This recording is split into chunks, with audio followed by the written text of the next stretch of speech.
Welcome to the Truth CSGO podcast, episode 1, where I talk about all things Counter-Strike Global Offensive from a player's perspective.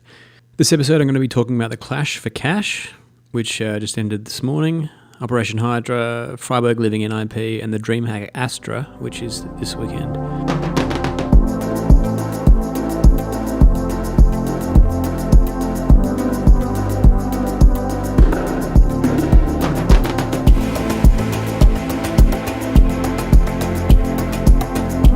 First up, the Clash for Cash. Well, it was a bit disappointing as a VP fan to have them lose 2-1 in such a sort of a slump by the end of those two maps. But on a technical note, watching it from Australia, I found the stream was really subpar, not having access to TBS, not being able to access the E-League, the live E-League site. I don't know if it was just me, but it wouldn't load at all, both on my phone or my computer. And the actual stream, which I was able to access, which was Twitch, was just a bit alienating. Didn't have any of the in-between commentary or analysis. And when the games weren't being played, just cut to a really poor sort of GoPro shot of the crowd. So that was slightly subpar. I don't think it did TBS, who I guess are the owners of the stream, any favours really. What really surprised me about this event was that VP seemed actually physically tired. I don't know if anyone else out there noticed this on the stream, but Bialy was basically yawning on the third map. I mean, the guy looked like he hadn't slept, or else he'd gotten up sort of 2 hours after he'd arrived. He looked like he was severely jet-lagged, which was a shame because in that first map he dominated, and he gave the sort of performance that Bialy, secret Bialy fans like myself, sort of got very excited about in that first map. He got the 2 entry frags on the very first gun round, and I've always thought that Bialy was sort of a bit of the linchpin of the team. He's quiet, he doesn't say much, a bit like Neo, but he's also the one who's sort of got those skills that really just suddenly pop out at you. And to see him sitting back like that, I just thought, mate, what are you doing? Like, the very least you do at one of these matches is get good sleep, surely. I mean, that's the first thing. I don't know, does Bialy have a kid? I know a few of them have kids now. He wasn't changing nappies or something up late. I don't even know if Bialy even has an Instagram or the same sort of... I'm just going to have a little Google. Instagram, Bialy, Virtus.pro. I actually don't know anything about Bialy. Oh, here we go. Bialco, he's got 122,000 followers. There you go. He's even got a Snapchat, a Facebook official Bialy. One of the things I remember hearing about Bialy was on a Pasha stream when he was like he was hanging around the A site on Cash, and really giving props to Bialy as one of the best. Well, he said he's the best player in the world from this spot right there. I think it was at the NBK spot. So he's obviously got a lot of respect from the other members of Virtus.pro. I think I might do a whole episode on this guy because he's an interesting little enigma. Out of a team of big personalities, he's definitely the smallest. And yet as I'm scrolling through his Instagram, there are a surprising amount of photos of him wearing some fancy headdress, a chicken, some sort of rainbow clouds. There could be an interesting person. Well, I'm sure there's an interesting person underneath all this. So stay tuned for the Bialy episode. Let's go back to Clash for Cash. I found that quite disappointing. If you're physically not showing up, how are you ever going to play properly? And considering the stakes of this, the 250 grand, they put in such a great first map, and it's almost like their energy just seemed to dissipate because they were making the sort of mistakes that I know I make when I'm tired, when I've just played that one game too many, at midnight or 1 a.m. and you just go, oh, I shouldn't have played that one. I should have quit when I felt like when I was on a winning streak too, and that's when you start to basically de-rank if you're playing MM. So that's a shame, but look, I think Astralis, even though they took away the cash, they're the ones who should be grateful for VP. In fact, I feel like anyone involved in the CSGO scene professionally should be grateful to VP. I think they're still the winners in a way but let's face it, they're the only ones with real personality in this scene. Astralis basically is sort of like the automatons. They're like, what's that Rocky movie where it's... I think it's maybe Rocky 3 where he's facing against Ivan Drago, and Rocky is this sort of human, underdog again, and Drago is this machine-trained, emotionless, personality-free robot psychopath. And that's sometimes what Astralis feels a little bit like, especially when they're up against VP, who actually have personalities that they display. Now, look, I don't know Australis personally. I haven't really followed them that closely. And it could be that purely the age gap is what sort of sets these two apart from seeming to be one team full of personality and one team without personality. Because I know, if you're the type who's playing video games professionally, you spend a lot of time in front of your computer, you haven't really socialized as much as other groups around you, potentially. And so maybe it takes a little while for your personality to sort of, or to feel comfortable with your personality in a public sphere. And with some of the players, I think most of them now in VP are over 30. Definitely they're probably a little more secure with who they are in a public space, especially players like Taz and Neo who've been in the public eye since 1.6. Anyway, look, my fandom for VP will have not diminished because of this.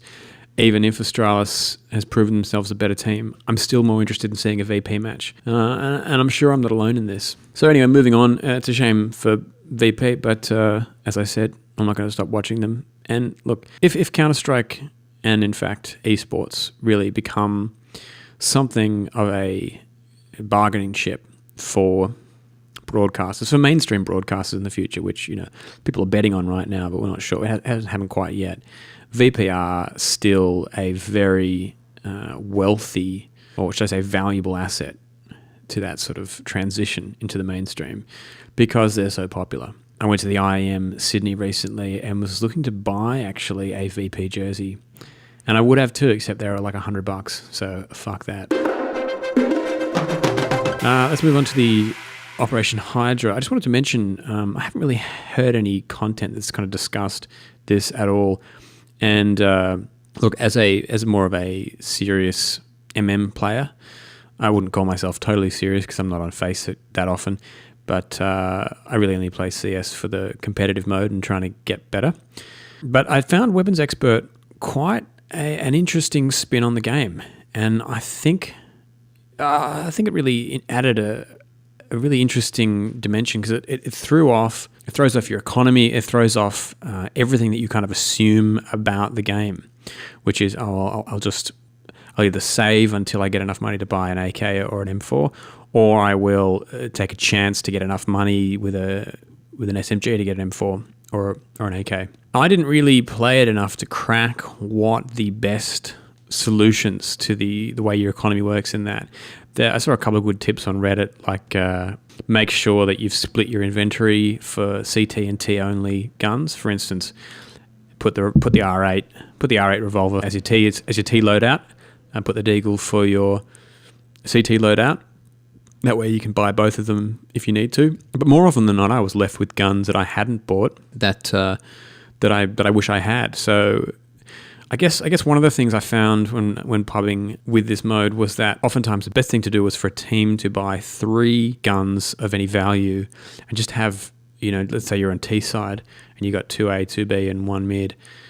Have one gun on each sort of section, and then the 2 extras on the bomb site, maybe just a pistol that they could then pick up the other rifle from their teammate if they died. That was a way to sort of get around the diminishing returns of buying. I haven't played too many of the other modes. I've played some of the war games. I played Stab, Stab, Zap, Flying Scoutsman, Heavy Assault Suit. I haven't played in the Headshots Only, the Hunter-Gatherers, the Trigger Discipline. To be honest, I'm not that interested in this kind of stuff. It feels a little more like the kind of games that I don't play CS for. If I want to play these sorts of games, I think I'll play a different shooter. And I don't think they necessarily mesh that well with the way CS is set up. I think it's one of the reasons it appeals to me is how finely balanced it is, how finely balanced the shooting mechanics are, with the economy and the rounds and the sort of the team tactics. And I feel like Stab, Stab, Zap, or the Flying Scoutsman really just kind of are trying to wedge this sort of Quake model over the top of it. In fact, it feels like it's going back to its sort of moddy roots, and to me, it doesn't really have an appeal. Out of all of those modes that I played, I enjoyed the Heavy Assault Suit the most because it sort of added an interesting wild card. I'm not sure I'm going to play the other ones. The Guardian missions now, I played these for the Operation Wildfire all the way through, And although I found a couple of them fun, it didn't feel worth it in the end to me. There was something a little hollow in the presentation. Maybe it was the generic, cinematics in between each bit that just kind of turned me off a bit. But I found the whole thing a little bit dull, albeit interesting occasionally when I had to sort of use a scout to finish a map, and I hate guns like scouts. But those sorts of maps did give me a better appreciation for some of the guns I use less. So next we go to Friberg leaving NIP, and according to all the sort of compilations of his Twitch, addressings of what happened, it seems quite amiable. The guy was cut by the team basically because the results have been so poor. Finally, Thorin can stop banging on about NIP getting a roster change, which would be a relief. But I have to say, even though they've only been together for 5 years, it does feel a little bit like the party's over in a way for some of these players. I'm looking forward to Friberg sort of reinventing himself, but I did feel a bit of a twinge of sadness that NIP have broken up. Even though everyone was sort of jeering at them and laughing at them, I really enjoyed the fact that they were kind of sticking together through thick and thin. And I think that's one of the appeals of VP's lineup, that the loyalty that they sort of demonstrate towards each other. So I'm disappointed by this, but I'm looking forward to see what Friberg will be doing. I've never found that, even though Friberg has obviously had some amazing plays, it does strike me that his spray doesn't seem to be quite as good as some of the players and the better teams right now. The Cold Zeras, the Nikos, who seem to get the headshots a lot more often. Maybe it's the way NIP sort of dominated at the start that meant they didn't sort of have to get that intense aim that other players seem to have developed. But I hope he can find his way to a good team and be basically in the championships again, because I love watching him. The next thing is a DreamHack Astra is starting today. That's going to be 3 days. It just doesn't really stop with this. It doesn't really stop with this CS sort of endless competitions. I think I'm going to do an episode where I go over some of these competitions and sort of explain the difference between E-League, between ESL, between DreamHack, because it all gets a bit confusing. And to be honest, I don't really have any fucking clue what's going on, when it's going on, like who are running these competitions, what's important, what's the difference between a major and a minor, who decides that. But there should be some good games because we got SK in there, we got Fnatic, we got Cloud9. SK obviously look like the favourites. They're in Group A with Mouse Sports, Immortals, and Singularity. I don't even know who Singularity are. I'm not sure what country the majority of them are from. I think their biggest competition might be Immortals, but from what I can tell, Immortals seems like the sort of the poor man's SK. They sort of seem to have gotten the second round of Brazilian superstars. I think one of them's even like a younger brother, or maybe there's two brothers on Immortals. I don't know. We'll be having a look at that. There's some good broadcast talent as always. We've got Machine, Pansy. So it should be fine. The first prize is only 50k though, so not quite the high stakes we've been spoiled with for Clash for Cash, but I'm sure I'll do an episode on that afterwards. Hope you enjoyed the first step.